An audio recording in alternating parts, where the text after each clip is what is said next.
In this PowerPoint, we are going to cover quickly some organic functional groups, and then we're going to talk about isomers.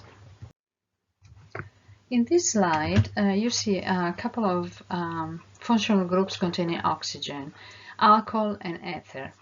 I put also the molecule of water because there is quite resemblances, right? So oxygen can form two bonds. If the two bonds are both with hydrogen atoms, you have just a molecule of water. But if one of the two bonds is formed with some kind of carbon chain, then you have an alcohol. If both bonds that oxygen can make happen with carbon chains, then you have ether. Now, what does that R mean? You will see a lot of that when talking about organic chemistry. R indicates any chain of carbon atoms, so any alkylic chain. And then R comes from the word radical. So it's a generic group of atom of carbon that we don't really want to make a commitment in terms of what actually that group is going to be. So it's a bit like in math when you don't want to indicate a specific number and you use n, and n can be any number, let's say any whole positive whole number, and here is a bit of the same thing. R is any of those group that we have seen in the naming section, like methyl, propyl, ethyl, so any aliphatic group. So let's see some examples that will make it clear. All of those three compounds are alcohol because they contain the functional group that is OH. Now you don't have to worry about the name because there is no expectation that you know the names for this, that you're able to name, let's say, propanol or ethanol. All you are asked to do is identify the functional group. And these are an example of ether. So in ether, basically, the oxygen is sort of like a bridge between two carbon chains. And these are the simplest, right? So there is a huge difference. Now, despite the similarity, the sort of, structural similarity, in particular, you may notice that ethanol and dimethyl ether are isomers, so they share the same molecular formula. The physical properties are very different. Methanol, ethanol, and propanol are liquids, and they can mix with water in any proportion. Ethanol is the alcohol that comes from fermentation. And so the alcohol, as we in general, when we use the word alcohol in, let's say, normal English, typically we refer to ethanol. However, dimethyl ether is a gas. Why are the properties so different? Because in alcohol compounds, you have the possibility to form hydrogen bonds. That possibility is not there in ether. So the intermolecular forces in ether are just dipole interaction, while in alcohol you have hydrogen bonds, and therefore, due to these strong intermolecular forces, you have higher lower point, melting point and boiling point. So let's see some other groups. You can have at some point in the chain of the carbon atoms the insertion of a halogen. Those are very useful intermediate in organic chemistry, and they are called alkyl halide. So halide because they contain halogen. So like when you say chlorides, you are substituting the HAl with a specific name, so chlor, fluor, brom, or iod.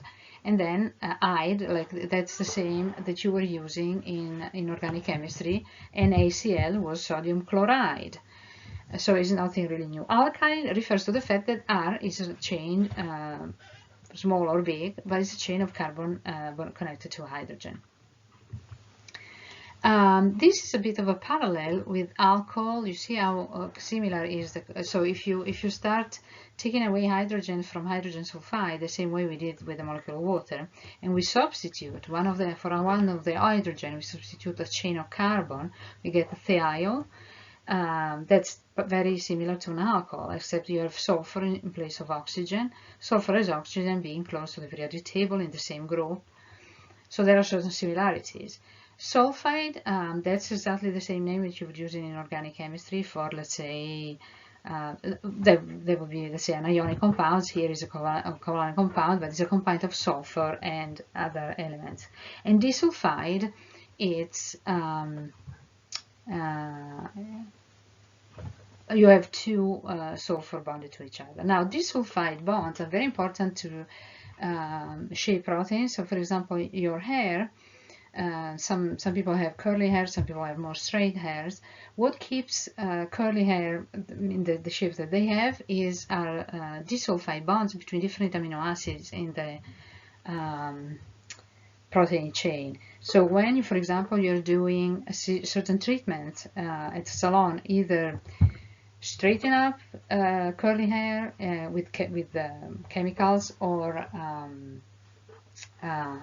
doing a perm, what you're actually doing is breaking and reforming these disulfide bonds. And if you have noticed, those the products that are used in salon smell strongly of rotten eggs. That is the characteristic smell of H2S. Sulfide and thiol are present, for example, in vegetables like garlic and onions, and they give those products the characteristic smell, pungent smell, and also a kind of a spiciness.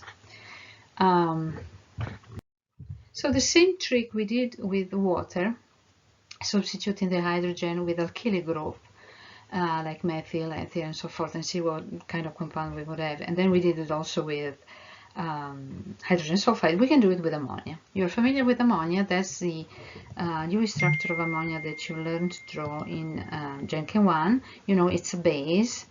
It's a Lewis base because he has a lone pair that can be donated. So with any definition that you would pick, according to Broste de Lori, is a base because it can accept an H+, and so forth. So here you see the three types of amine we can get, depending if you substitute only one or two or all three of the hydrogen with alkylic groups. Well, alkylic groups is any chain, short or long, more or less branched, of carbons and a hydrogen. So let's see some examples. This is an example of a primary amine. It's methylamine. Is pretty much the simplest amine that you can, organic amine that you can draw. This is a secondary amine where you have two groups that has been substituted. So this is dimethylamine, and this is trimethylamine. That's a tertiary amine. They share several things in common. They are all bases. They are weak bases. You remember I told you when there are examples in the equilibrium, acid-base equilibrium unit, where they use example of weak bases, there isn't really much that they can use in problems, so it's either ammonia or is an amine. They also smell really bad. They smell of like rotten fish. There are some with larger molecules that have names like putrescine and cadaverine, and that kind of tells you the type of smell they have. The one that you see here is not really a functional group. It's more of a unit that is found in several different functional groups, and it's called carbonyl.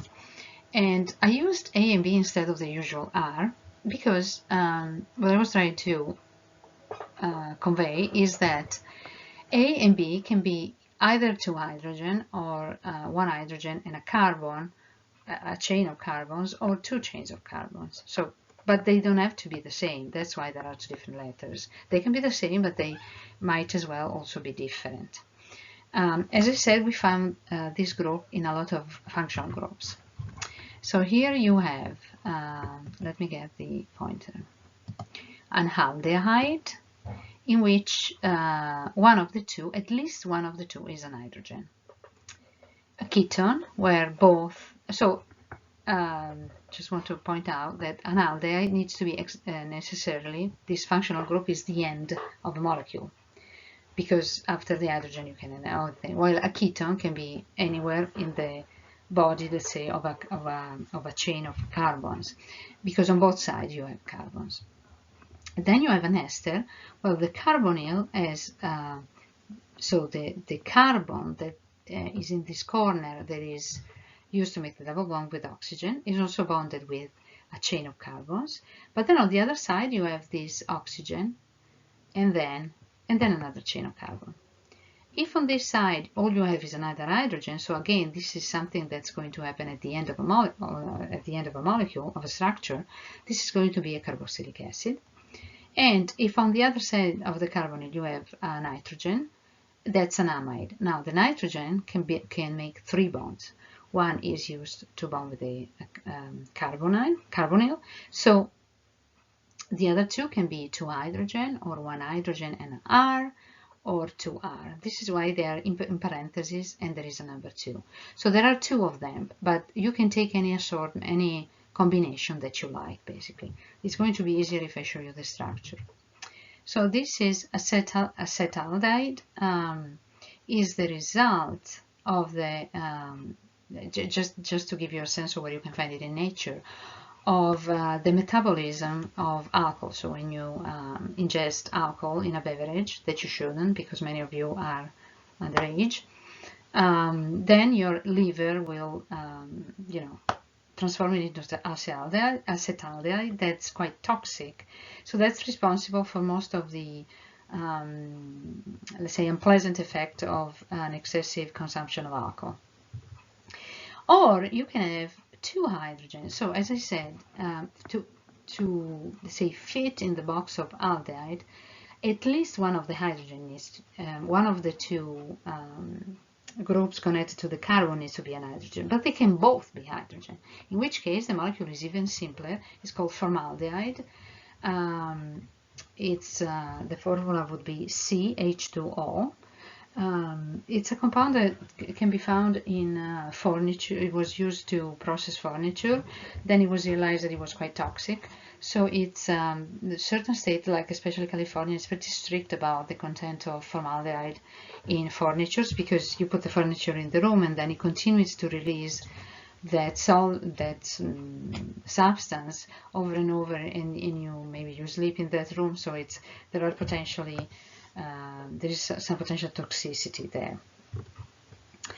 As an example of a ketone, I've used acetone. Acetone is a very largely used solvent. It is very much used in labs to clean the glassware, especially if the glassware is being used to perform organic reaction. When you use a dry eraser, whiteboard, you know that if you don't clean it, if you leave the ink for a long time, it becomes sort of permanent. It's kind of a pain to clean, but acetone will do the trick and would clean very well. It's also the solvent that is used to remove nail polish. As an example of an ester, this is methyl acetate. Ester, they have very peculiar smell. They smell of fruits, like banana or other fruits, because many of the smell that we associate with fruit are due to volatile esters. So esters that are relatively small, and so they evaporate quickly and they reach our nose.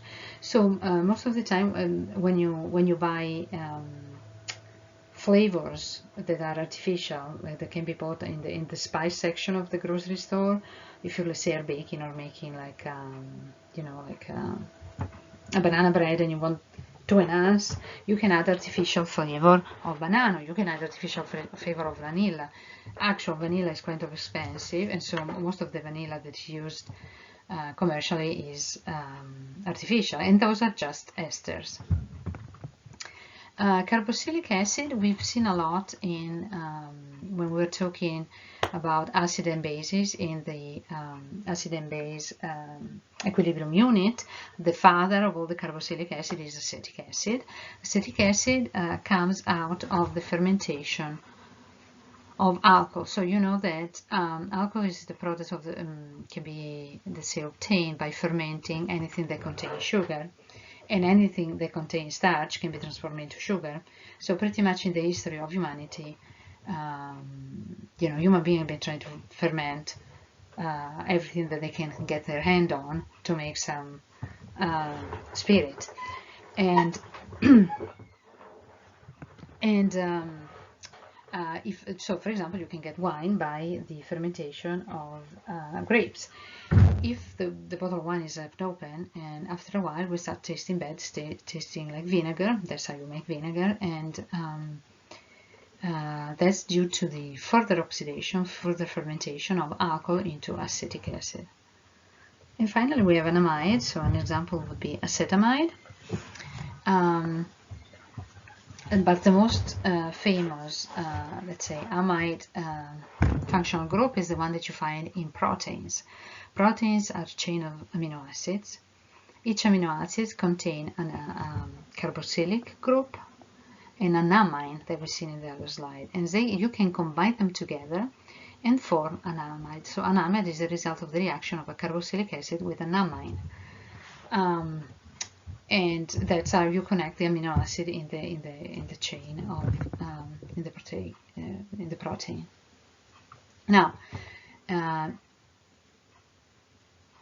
you don't have to remember the specific names of this example. All you have to be able to do is identify, given a certain structure, what are the functional groups in there. So if I take an highlighter, I see that, for example, the functional group for the aldehyd consists in this: the fact that there is a carbon, double bond oxygen, and hydrogen. Here I have carbon, double bond oxygen, and another carbon. And on the other side, if there would be an hydrogen, it would be the aldehyde, but because there is another carbon, is a ketone. Okay. These are the ones that you typically get confused, because some of you may think, oh look, I have two things here. I have a ketone and I have an ether. No, this is just one unique group. And because there are carbon on each side, this is an ester. If on one of the two sides there would be a nitrogen, then it would be an acetic. It would be a carboxylic acid. So carboxylic acid, you have a carboxylic acid if you have a carbon, a double bond with oxygen. On one side there is OH, and on the other side you have a carbon. When I give this test in normal circumstances, and you have to actually with a pen, draw around. Oftentimes, what happens that is wrong is that people would do, label this as a ketone and label this as an alcohol. That's not true. We don't have here two sort of adjacent functional groups. This is just one functional group.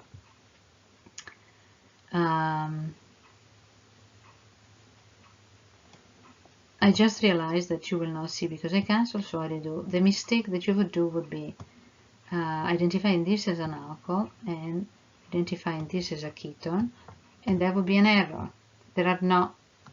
You don't have two separate functional groups, you have just one functional group, that is carboxylic acid. In here, you have a carbon, double bond with an oxygen. On one side there is a carbon, and this could still be all sorts of things, but finally, because there is a nitrogen, that makes it an amide.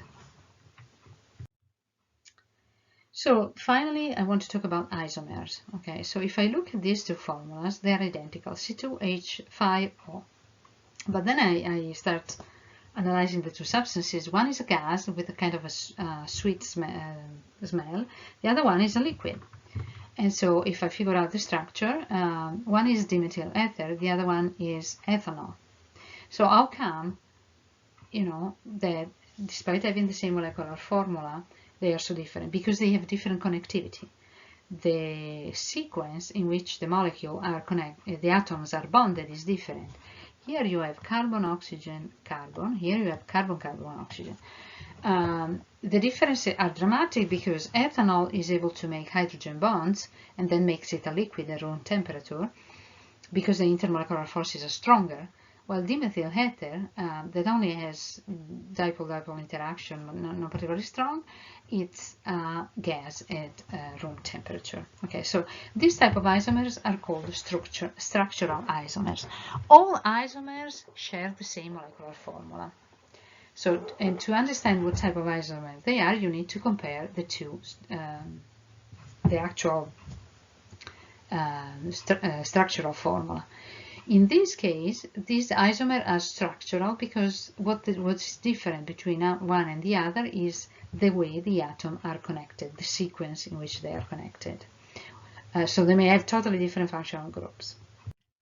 So this is the beginning of a little map that I put together to help you kind of find your way through isomers. It can be quite complicated and overwhelming.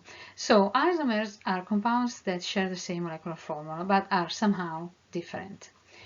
The first type that we have observed are constitutional isomers. So these are molecules that are made of the same number of atoms, but the connectivity is different. So for example, here you see two formulas. You have one fluoropropane and one fluoropropane and two fluoropropane. So the difference is that in the one at the top, fluorine is bonded to carbon number 1. It doesn't really matter where you start to number them because the molecule is quite symmetric, so we can go 1, 2, 3. Now when we learn the naming, we just learned the naming for hydrocarbons, so no functional groups during the naming, and so there is no fluorine or anything. But you can still understand why one would be called one fluoropropane and the other one 2-fluoropropane. Okay, so you are not going to have a question where I'm asking you to naming, I don't know, a compound that contains fluorine or an alcohol. But you need to know the functional groups and you need to be able to name hydrocarbons. So to help us visualize the difference and the similarity between different types of isomers, as we will continue to add them, I'm going to use a parallel with cats. You know that I am always happy to find a spot to insert a cat in any presentation. So these two cats, they are made of the same units, let's say. A tail, 4 legs, 1 head, but the connectivity is different. For this cat, I need my pointer. For this cat, the tail is connected to the ventral part of the body, while for this cat is connected to the dorsal part of the body. And disclaimer, no cat was armed to make those pictures. So let's continue and see some other type of isomers.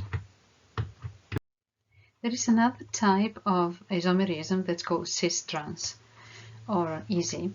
So it's geometrical isomerism, and I kind of talked a little bit about it, but you probably don't remember. So let's first start, and this type of isomerism happens when you have a double bond. So let's start by considering what happens when you have a single bond. So that animation shows you that there is completely freedom of rotation around a single bond. So the relative position of the two blue atoms or the two red atoms can be, you know, infinite combination, but basically they can be on the same side, like looking at each other, or they can be on opposite sides. But there is no way to separate those. Those are not two different compounds. Those are just two different shapes of the very same compound. Because at room temperature there is energy enough for that rotation to happen. So if I draw these two compounds in these two ways, with the two chlorine, so let's say the chlorine corresponds to the blue atom. For the first one, I see the two chlorine on opposite sides. So that would be like when the molecule is such that one of the blue balls is here and the other one is up here.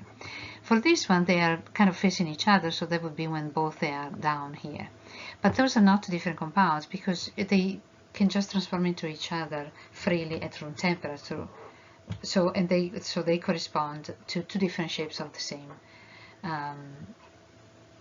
molecule, and they are called rotamers, and we will talk about that eventually. But things are quite different if you have double bonds. If you have a double bond, you do not have freedom of rotation. And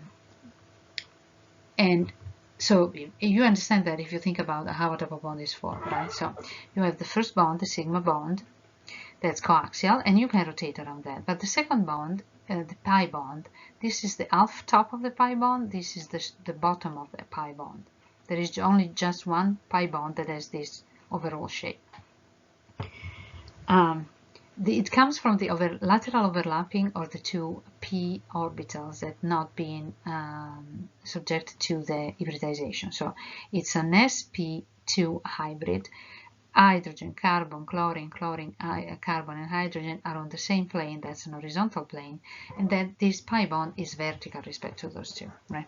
If I want to move this chlorine on the other side, I would have to try to rotate around this, but doing so, I'm going to break the bond. I'm going to, the two p orbital are not overlapping anymore. And this can be done, but it takes a lot of energy. You need to heat up the compound, and you're going to break a bond and reform a bond. So you're ending up with the different compounds.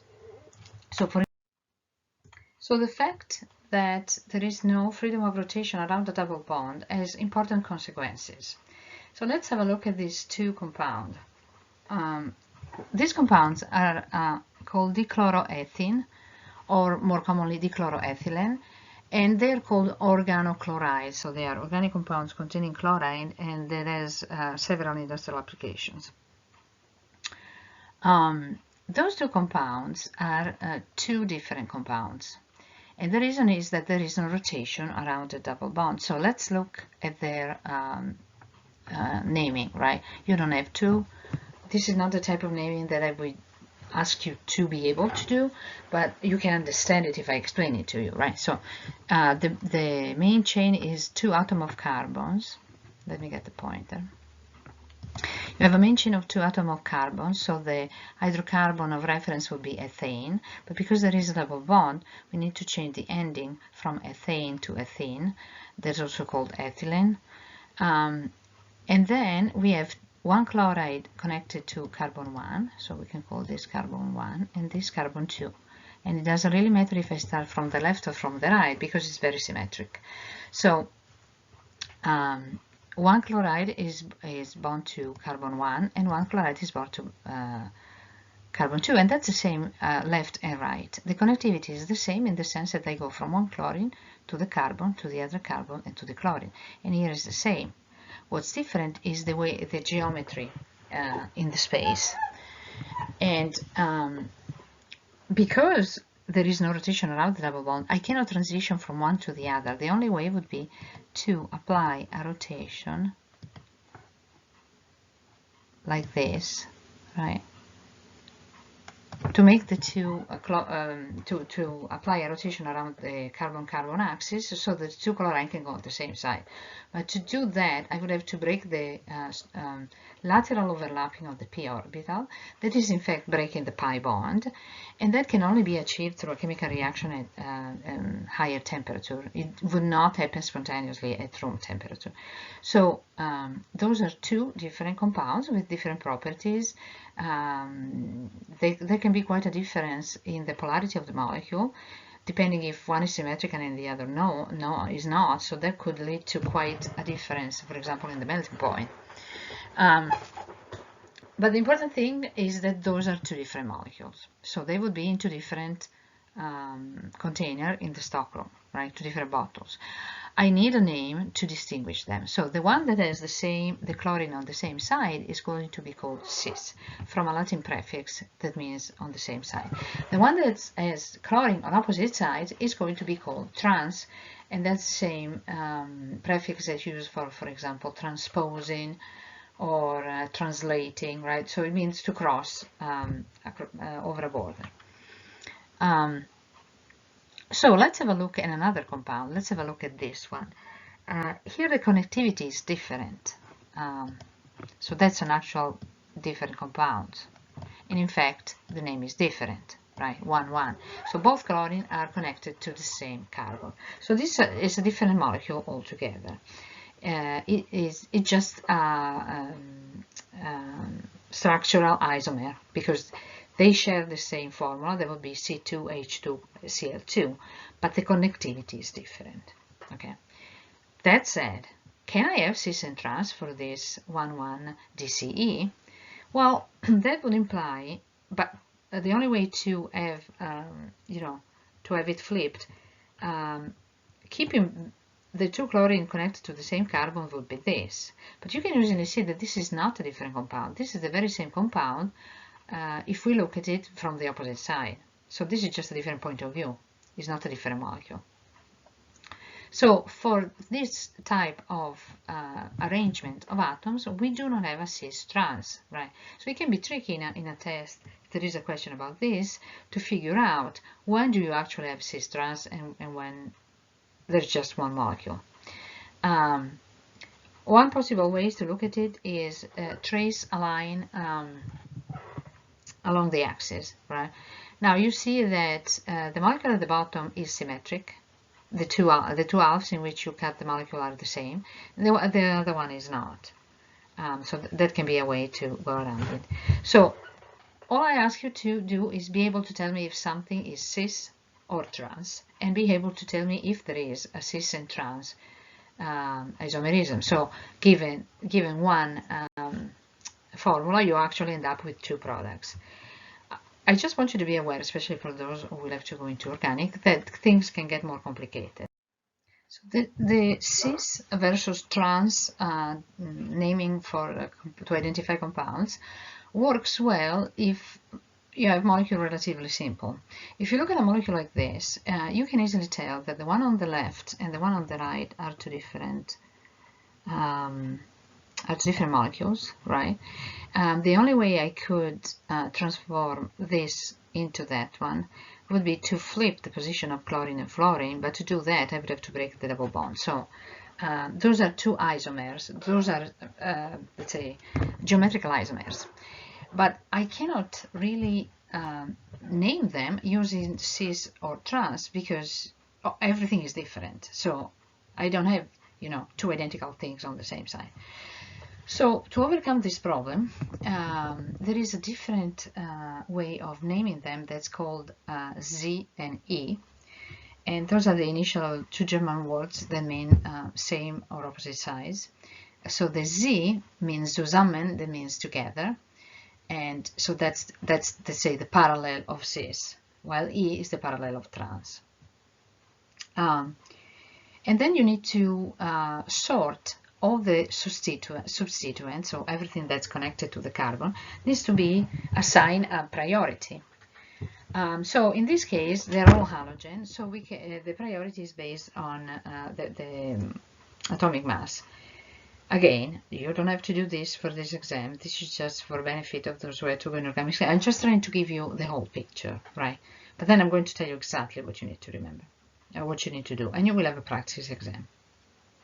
So we need to establish priority. So a useful way is to kind of draw an imaginary line that cuts the molecule at 90 degrees respect to the double bond. Okay, and then on each side you make a decision. For each side, left and right of the molecule, so for this side we need to decide which one has priority. Now, iodine is heavier than bromine, is below in the periodic table, so iodine is the one that has the priority. So I'm going to highlight it in yellow. And then we do the same on the other side. So between fluorine and chlorine, fluorine is the smallest of all atoms, right? So fluorine is lighter and chlorine is heavier, so chlorine is the one that has priority. So now we look at the two atoms that have priorities. Are they on the same side or are they on opposite side? So you see that in this molecule, the molecule on the right, the molecule on the left, they are on the same side. For the molecule on the right, they are on opposite side. So this allows us to use the ZE system to classify the one on the left has Z, zusammen, on the same side, and the one that is on the right, so they are on opposite sides, so that's E. So the advantage of again, you don't have to use this system. I'm totally fine with cis and trans. I will give you a question with a simple molecule that can be classified as cis or trans. But the problem with the cis-trans system is that it works up to a point. There are situations where you will not be able to use it, in which case you have to use Z and A. Now, most of the time you will get to the same result. So if I would apply this Z and A approach to the molecule that I showed you in the other slide, I would come up with the same result. However, it could happen that using one system or the other, what was cis, and you would expect it would become Z, sometimes becomes Z, so it can be complicated. Another thing that I just want to put there, but you don't have to do it in the exam, is that the cis-trans classification, they say the fact that you may have more molecules than you think just by looking at the formula, happens also for cyclic compounds. Like, for example, here you have a 6 atom of carbon ring, 6 carbon ring, so it's cyclohexane, and there are 2 substituent, 2 methyl group, and they are in, so this you should be able to name because we did this, right? So I'm sticking my number, so this is going to be number 1 and this is going to be number 2. I want my substituent to have the smallest possible number. So there's really no difference in putting 1 in place of 2 and going the other way. So this is going to be 1, 2, slash, because I'm going to have a letter after, D, because there are 2 methyl. Now it's not easy with the mouse. Cyclohexane, allow me to abbreviate, okay? That said, how many do I have of those? So of course, if I would change the position, I could have a 1,3 dimethyl cyclohexane, a 1,4, but those would be structural isomer. Okay, so those are just different connectivity. But if I stick only to the 1, 2, so without always, let's say, with the constraint that those 2 methyl are adjacent, how many can I have, right? Well, there's going to be a cis-trans issue here as well, because if you represent the molecule with some perspective, right? So there is 6 carbon rings, so we can represent it as an hexagon, and is going to, if we say organize it roughly horizontally, we are going to have these 3 bonds that are coming out towards us, and the other 3 are going in the back of the slide, right? So, and then everything that's connected to those carbon is arranged more or less vertically. It's not really, so there are no, this way of drawing it assumes that these hydrogen are at 180 degrees and these 2 carbons are, the internal angle of an hexagon are 120. That's not it. All angles here are 109.5 because those are all tetrahedron, but that makes just the drawing simpler to look at, right? The thing is, if I have the 2 methyl on the same side, let's say above my hexagon, and I want to turn it around, in normal circumstances, around a single bond, you have freedom of rotation, so I could flip them around. However, because it's connected into a circle, because of the cyclic geometry, I cannot do that unless I break. So I would have to break this bond in order to be able to flip it. Okay, so those are 2 different compounds, one is cis and one in trans. Again, things can get really complicated easily. Imagine if you have 3 groups, 3 substituents, then the cis-trans is going to become hard, right? So things can get really complicated quickly. But all you have to remember is the cis and trans. So I hope it feels great to see how much complicated things could be, but knowing that you have to learn only a minimal part of it. So let's go back to our map, right? In our map we have, let me get the pointer. We have the constitutional isomer, same atoms but connected in a different way. And now we have introduced diastereoisomers, in which the connectivity is the same. So these two cats, they both have the legs on the ventral part, but this cat, the two white legs are on the same side, while in this cat the two white legs are on opposite side. Right, so we could say that this cat is cis and this cat is trans. You don't have to worry about E and Z. There is not going to be a question about applying it. I may just ask you, it could be one of those questions where which of the following statement is correct, incorrect, etc.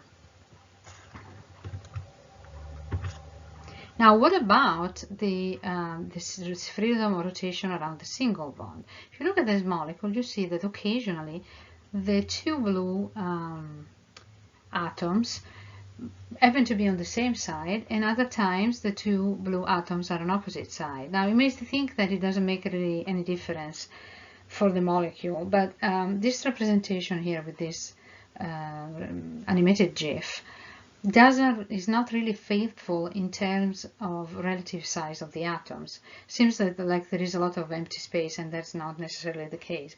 Imagine that those blue spheres would be quite larger. So imagine you have two large substituents. You can easily understand that when the two large substituent happens to be kind of fronting in front of each other, confronting each other, that could develop a certain repulsion. There is just not enough room for everyone there. So probably the most stable form of the molecule is with the two bulkiest groups, one pointing up and one pointing down. But those are just different forms of the very same molecules. Okay, so we call those conformers, and more specifically rotamers, and they can be seen in that type of representation of the molecule that you don't have to worry absolutely about, so I'm not even talking about it. But you will cover that in one of the first things you will do in organic chemistry.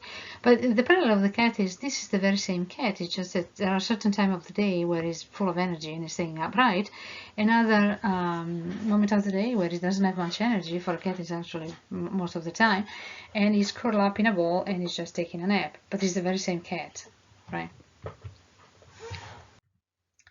So let's see the last type of isomers. You might be familiar with amino acid if you have been taking any biology class.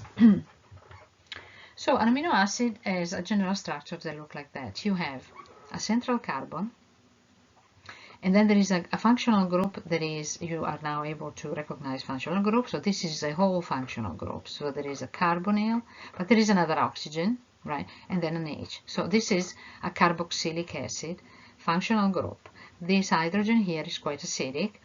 It's a weak acid, but it would dissociate and give off this H+. Then you have an hydrogen here.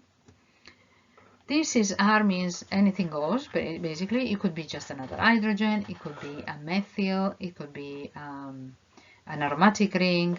You can have different things. There are only certain types that actually correspond to amino acid that you could find in nature. So for example, if I put another hydrogen, I get glycine. That's the simplest amino acid of all. And then you have another functional group. So there is a nitrogen with two hydrogens. So this is an amine or amine, depending on the side of the ocean, I guess. And so it's a primary one, right? So, and this is a base. So you have an acid and a base. So that's the name, amino acid, amine group and carboxylic group. But also you kind of have two sort of, you have yin and yang in the same molecule, right? So what would happen is an acid-base reaction inside the molecule. This hydrogen could be given away by the acidic group and could be forming a covalent bond with the nitrogen, right? So you would get this form, and I'm just saying it not because I expect you to know that or to answer a question about it, but because if you Google or if you're in a biology class and you Google pictures of amino acid, you more often find them drawn this way than the other way. So this is the molecule. This molecule as a whole is neutral, but inside the molecule there are two charges. So this particular type of ion is called a Zwitter ion. Sweet mean is like it's German. Everything that's been named in the 1800s, you know, Germany was just so dominant in the chemistry scene. So if you think about the number 2 in German, it's zwei, and it's very similar to 2 actually in English, because the Z becomes a T. So it means that there are two charges in the same ion, basically. So what's special about amino acid? Why did they bring them about? Because in this situation, you see that except for glycine, that's the exception to the rule, in every other amino acid, you have 4 different things connected to the carbon. So it's a sp3 carbons with 4 electronic regions. These 4 regions are different from each other. In glycine, you have 2 hydrogens, so these 2 are identical. Whenever you have a carbon, and the carbon is connected to 4 different things, that carbon is chiral and gives the consequence is that you have 2 different compounds, depending on how those 4 groups are arranged with respect to each other in the space, because here is drawn flat with 90 degrees angles, but we know that this is a this is a tetrahedron, and if you took junket 1 with me, you would have I would have brought the balloons, right, and typically I use 4 different colors, and I show you that with 4 different balloons you make 2 tetrahedron, and one is the mirror image of the other one, and there is no way, no matter how hard you try to take one set of 4 balloons and you try to move it around and flip it and turn it left right, it would never match the other set of balloons. Okay, it's a bit like your left glove and your right glove, or your right shoe and the left shoe. They obviously look alike, but if you put the right shoe in front of a mirror, you can see your left shoe, but there is no way you can let's say overlap perfectly one on the other by turning it around. If you try to put your left feet into the right shoe, that's let's say can be a painful reminder that the 2 things are different, right? So if you actually take alanine is another amino acid in which the optional group, let's say, is a methyl, so it's pretty simple too.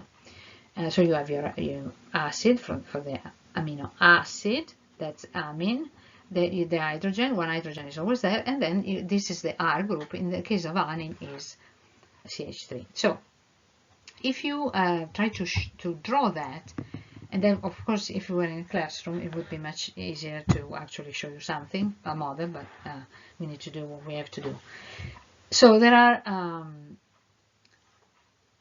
so we are trying to represent this with some perspective, right? So these 2 wedges are coming out towards you, and these 2 sort of dashed lines are going behind the screen that you're looking at. So you can arrange them in 2 different ways, and they are specular image of each other, so this is presented to be a mirror. If I take this one and I move it around, there's no way I can have a perfect match to this one. So there are 2 different compounds. So we name them based on, we distinguish them by putting an L or a D in front of it.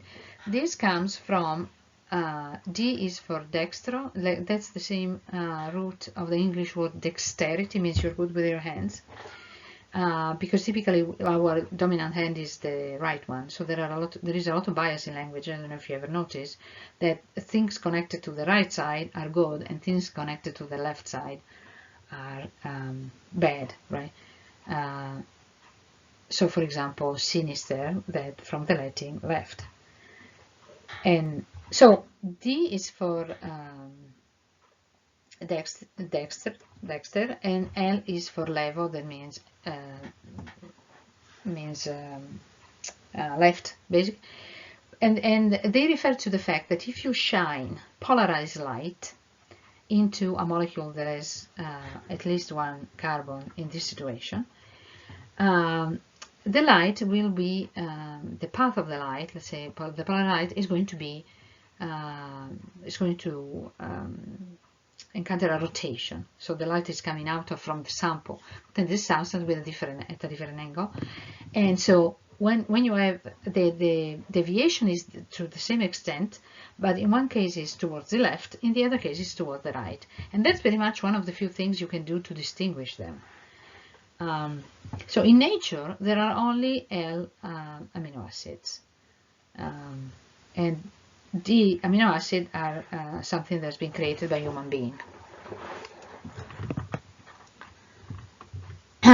So this is another example of a carbon that is connected to 4 different things, right? So we have a methyl, OH, so this is an alcohol functional group. You have an hydrogen, and here you have a chain of 2 carbons. And so, consequently, you get 2 compounds. Now, determining which one is L and which one is D is, I'm sorry, which one is L and which one is R is relatively complicated, and we will not talk about it.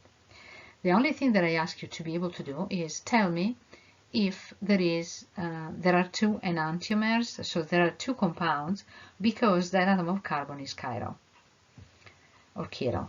And that's something that's relatively simple, because all you have to do is look at the 4 things connected to the carbon and see if they're different. Now you may think that here, because you have carbon-carbon and carbon-carbon is the same, but you have to look at the whole thing. So what's connected here is a methyl, but what's connected here is an ethyl, so they're different. So in this, if there are 4 different things, that atom of carbon is chiral, and oftentimes is labeled with a little asterisk by it. So the concept of enantiomers and optical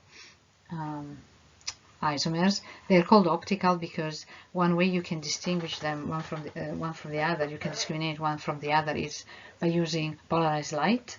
So that's an optical approach, right?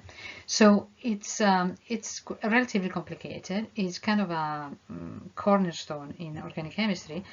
Here, as I said, I just want you to be able to tell me if there is a chiral carbon, and all you have to do really is be able to count up to 4, and acknowledge, that this is going to imply that there are going to be 2 different molecules. 2 different molecules per each chiral carbon. So imagine if a molecule has like 6 chiral carbons, how many molecules in total you end up with? It's quite a number. So so it's a relatively complicated object, because it implies a lot of visualization in your brain of things that you are not really, that you have no possibility to touch. So I put a link to a video that explains it with some modeling, and the thing is, in the video they used the term saturated carbons and unsaturated carbon, and you may not be familiar with that. So saturated means that the carbon is forming 4 single bonds with hydrogen or other carbon. So that means that it contains, you would not be able to further to add any further hydrogen, basically. If you have a double bond, like is shown here at the bottom, right? So I also put the names. So you see, this is ethene, that's a naming we have learned. The nickname, the common name that you are not expected to remember is ethylene. And the same happens for ethyne, in which you have acetylene as the common name. But if you have a double bond, potentially you may think to have a reaction where you open the double bond and add hydrogen to transform ethene in ethane. Here you would have to break 2 bonds and add 4 hydrogens. Okay, so these two are unsaturated because potentially you could still add more hydrogen, so they're not being filled up basically. The process of adding hydrogen would be an hydrogenation. You might be familiar with the term hydrogenated fats, right? That's because vegetable oils, they have double bonds, and that's the reason why they are liquid. If you add, if you go through a process of reduction, you can form this, you can shift to the saturated one that would be solid. So that would be basically Crisco. The problem is that you don't, the yield is not 100%. So there is a certain percentage of double bonds that stays as double bond, but because the process of hydrogenation implies high temperature, you get to the point where you actually break the double bonds and then they reform. But for those intermediate where the double bond was broken, they are able to flip around. So of those double bonds that are reforming, some are going to be cis as they were in origin, because all natural fatty compounds are cis, but you may artificially be creating some trans fat acids because you have been allowed this, through high temperature, being allowed the possibility to break the double bond. And trans fats have a strong correlation with cardiovascular diseases. So that's another word that you might, I'm pretty sure you might have heard. In terms of oxidation reduction, since we just went through electrochemistry, hydrogenation is a reduction. If you take the trouble of calculating the oxidation number of carbon in those compounds, considering that hydrogen is always +1, so here you have 6 hydrogen plus 6. The molecule is neutral, so +6 plus the 2 carbon oxidation number, let's call them X, plus 2x equals 0, so x is equal to -3.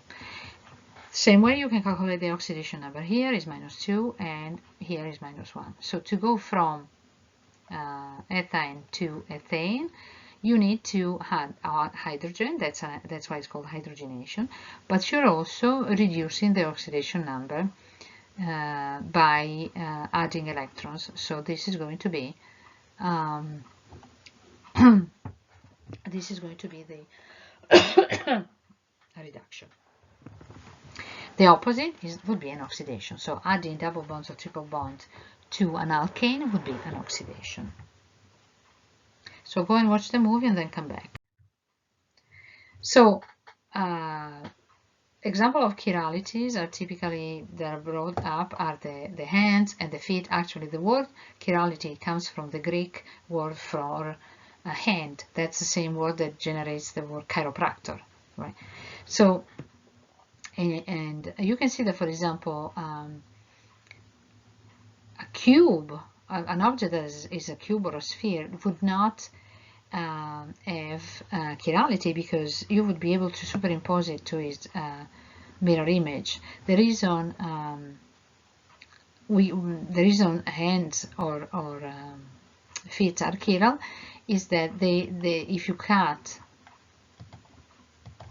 if you draw a line here halfway, red on red was probably not a great choice, but you get two identical things, so there is an axe of symmetry. If I do that here, the two halves are not identical, so because of that lack of symmetry, the mirror image is not superimposable to the other. As I anticipated before, the amino acids they have one chiral carbon atom. The one that you find in nature, so in any protein, in any animal, they're all 100% only the L form, only one of the two. That's different from when you are performing a reaction in a lab. Typically, if the molecule that you're making, if in the product there are chiral carbons, typically you end up with a mixture of the two. So rarely a chemical reaction is specific enough to give you only one of the two possible enantiomer. And you end up with this 50-50 mixture that's called a racemic mixture. So it's a mixture of the it's a mixture of the two isomers. these racemic mixtures are hard to separate because these are really similar. So if you have a mixture of the L and the D amino acids, they have, you know, the same melting point, the same boiling point. They would dissolve to the same extent in every solvent. So it's really hard to separate them.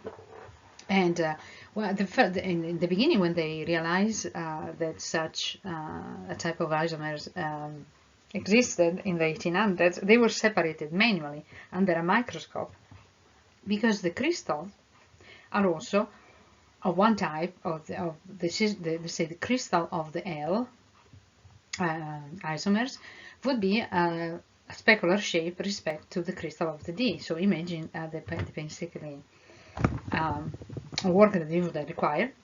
And the first one to do such a thing was by separating the two the enantiomer of tartaric acid. Tartaric acid is an acid that is formed in is a sort of a byproduct of vinification, of making wine. In this case, you see, let me get the pointer, that you have two atoms of carbon that are chiral, right? So we can use this as a little of a practice in how to determine if a carbon is chiral or not. So let's start from let's just use the pointer. Let's say I focus on this one, the carbonyl. So this is the carbon that has a double bond with the oxygen above, and then on the left there is a bond with an OH, and on the right there is a bond with another carbon. So everything is different, but there are only three. So this carbon here is an sp2. In order for the carbon to be chiral, it has to be sp3. It has to have 4 single bonds, and only carbon can do that. So don't worry about oxygen. So if you go into this carbon here, is connected to the carbonyl, right? Then it's connected, and that's one thing. It's connected down with this other carbon that's completely different. So that's region number 2. Then there is an OH minus, that's region number 3. Then not shown, there is an hydrogen, right? So that's the 4th connection, and they are all different. And in fact, you see that in the intent of like bringing your attention to the fact that carbon is somehow special, you see that for that the bond with the OH minus is being drawn with perfective. So this is the isomer in which the OH is located below the behind, let's say, the plane of the picture. While the other, for the other, that's a kind of an identical situation. You have the bond represented as a wedge, so this one is coming out.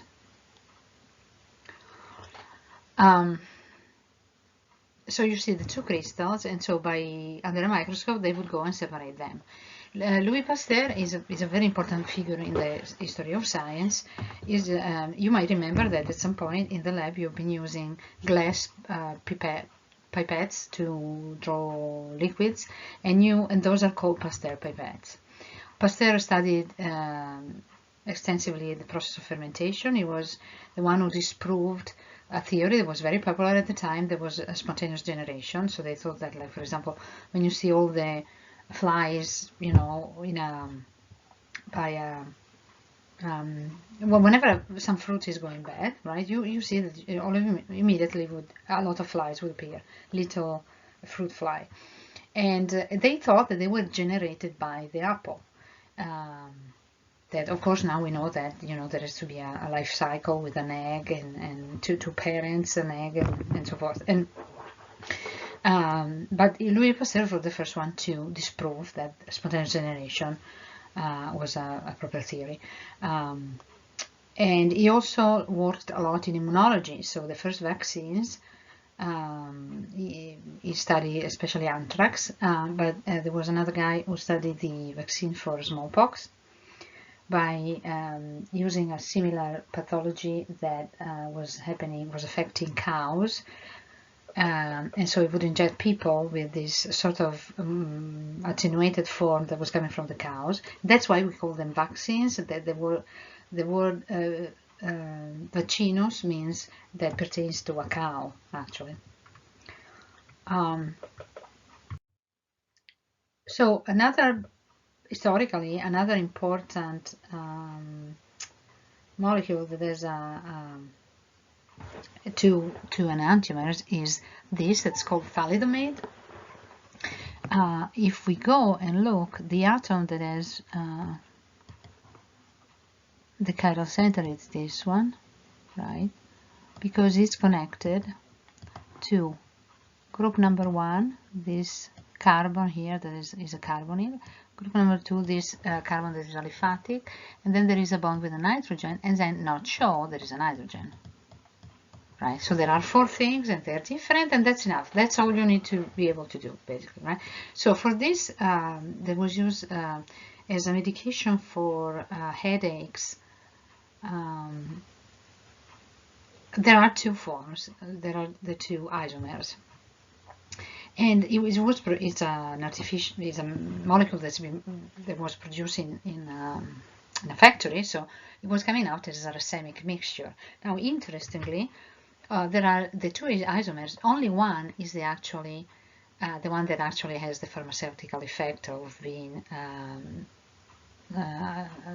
let's say, anti-migraine.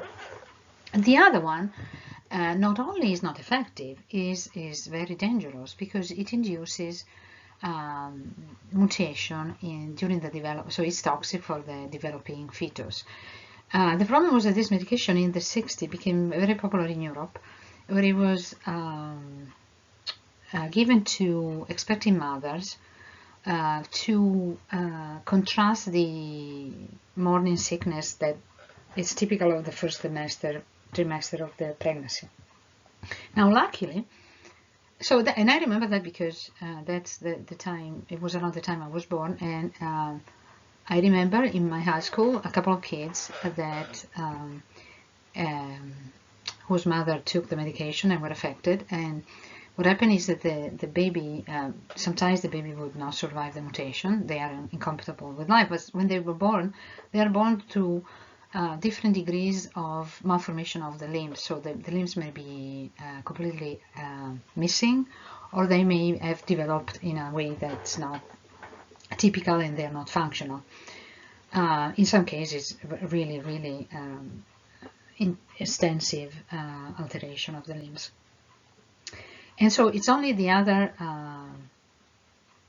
isomers that, besides not being as effective as a medication, is also toxic during pregnancy. Now, it never arrived to US because of that woman, Frances Alden Kelsey, and you can see that where she was, she received a commendation from President Kennedy.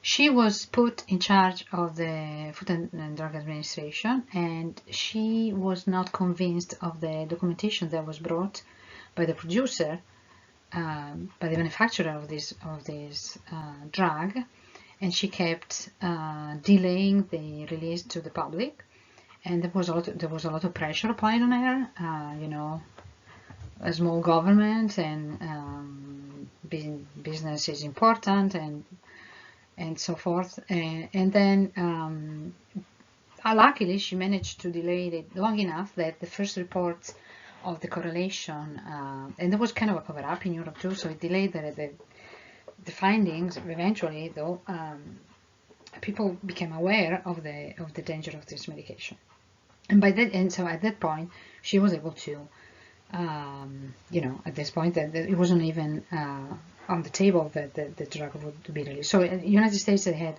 extremely few instances, and so she really literally saved hundreds of lives probably, and not many people are aware. I think she died in 2015. We are now ready to put the finishing touches to our map for the labyrinth of isomers. So we have seen constitutional isomers, same formula, but different connections. Then we've seen cis-trans isomers, where there is the same connectivity but is the organization in space. We also mention conformers, but you will not have any question about this. And then finally we've seen optical isomers or stereoisomers. They're called optical because they can be discriminated by using polarized light, and so that's an optical approach. And so you have molecules that are specular images of each other, but they are not overlapping. They are not, by overlapping you cannot make all the atoms' position to match. So this is similar to the situation of these two cats. Like, they look alike. At the first superficial analysis, you may say that's the same cat. And this dotted line is kind of representing a mirror. If there is no mirror and those are two actual cats, and you look carefully, you see that for one, the white paw is the left one, but for the other one, the white paw is the right one, so they cannot be the same image. They're just two very similar cats. It's like a bit when you have, if you know anyone who is one of two identical twins, sometimes it's really, really hard to tell them apart, right? But they are two different persons. So this is the last slide. It's still going back to the concept of chiral carbon with amino acid. So in this case, it's just a generic amino acid. You see the functional group for the carboxylic acid, the amine functional group, the hydrogen, and this is the specific substituent that make any amino acid unique. Since we have been talking about alanine, let's put a CH3 and so we still have alanine. And you see the parallel with the hands, showing you that one molecule is the specular image of the other one. So that's kind of a hard concept to fully digest. In this context, for what I will going to ask you in the exam, is just about looking at the carbon, figuring out that there are 4 different things, and telling me, therefore, this is going to be chiral. I will not, you know, not much more than that.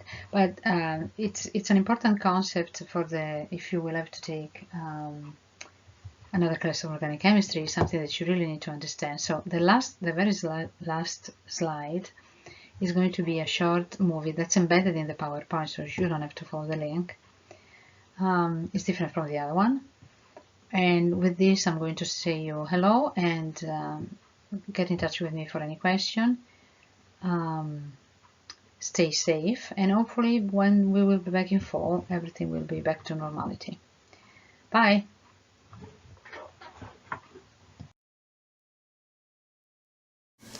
By the end of this video, I want you to be able to tell the